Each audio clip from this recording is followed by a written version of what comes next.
কলমে ও কণ্ঠে রবীন্দ্রনাথ সরকার। কবিতা বর্ণপরিচয়। বিদ্যাসাগর, তুমি আমাদের উপহার দিয়েছিলে বর্ণপরিচয়। চেয়েছিলে আমরা যাতে মানুষ হতে পারি, তাড়াতাড়ি ভাষা রপ্ত করতে পারি।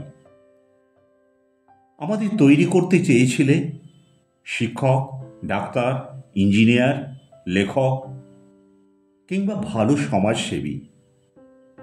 চেয়েছিলে দেশের অগণিত অশিক্ষিত দুস্থ মানুষকে শিক্ষার আলো দিতে।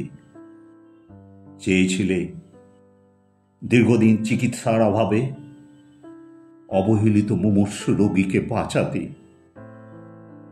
চেয়েছিলে রাস্তাঘাট তৈরি করে মানুষের চলার পথ সুগম করতে। চেয়েছিলে দীর্ঘদিন ধরে গাছতলায় কিংবা রাস্তার ধারে রোদ, ঝড়, বৃষ্টিতে পড়ে থাকা আশ্রয়হীন মানুষকে আশ্রয় দিতে।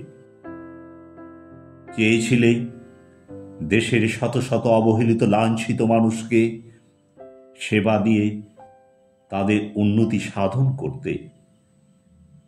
চেয়েছিলে আমাদের দেশের শিক্ষা সংস্কৃতিকে বিশ্বের দরবারে পৌঁছে দিতে।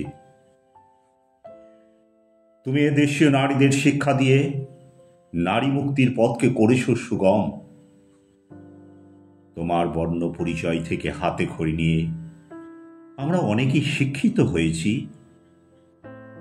কিন্তু তার মধ্যে অনেকেই জলাঞ্জলি দিয়েছি তোমার ইচ্ছাকে সঠিক ব্যবস্থাপনার অভাবে, কিংবা আরো বেশি নিজেদের পাওয়ার আশায় পাড়ি দিয়েছি বিদেশে। আবার আমরা কিছু সংখ্যক লোক ভুলে গেছি তোমাকে ও তোমার ইচ্ছাকে। দেশের লোকের সেবার পরিবর্তে লুণ্ঠন করেছি তাদের কষ্টার্জিত সম্পদ। বিস্তার করেছি আমাদের ব্যক্তিগত সাম্রাজ্য। হে বিদ্যাসাগর, তুমি আবার আমাদের মধ্যে ফিরে এসো, আমাদের মনুষ্যত্ব দাও। আবার আমরা যেন তোমার শিক্ষায় বলীয়ান হয়ে সমাজ, জাতি, মানুষের সেবায় নিজেদের নিয়োজিত করতে পারি, বিশ্বের দরবারে তুলে ধরতে পারি আমাদের হারানো গৌরব।